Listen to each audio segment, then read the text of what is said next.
Israel arrived in Egypt. Jacob lived as a foreigner in the land of Ham. The land of Ham is Egypt. And the Lord multiplied the people of Israel until they became too mighty for their enemies.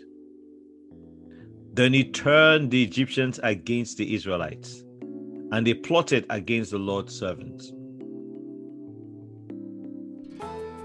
That stuff that they did to them, God allowed that to happen. God turned them because he wanted them to go to Canaan. They'd grown in Egypt. They probably would have got comfortable in Egypt if that never happened. They probably would have stayed in Egypt if that never happened, because there would have been no reason to leave. They were prospering, they were growing, they were numerous. There were so many of them in Egypt that they became a threat to the Egyptians.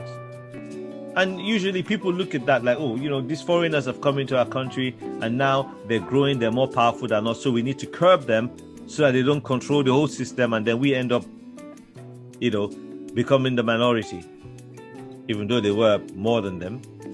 But they were very concerned about their own self-preservation as Egyptians. But God used their fears for them to bring about his purpose. He turned the Egyptians against the Israelites, and they plotted against the Lord's servants. Sometimes we get comfortable, we don't want to move. We don't want to move on, we don't want to change. And when we're comfortable and chilled and relaxing, God then turns up the heat to make us move where he wants us to move. He does that. Some of us have seen that in life, that we're somewhere, we think we're okay and everything. Then a catalog of things happen that shift us somewhere else. Process is not pleasant, but when you look back, you kind of think, well, thank God that happened. It says, but the Lord sent his servant.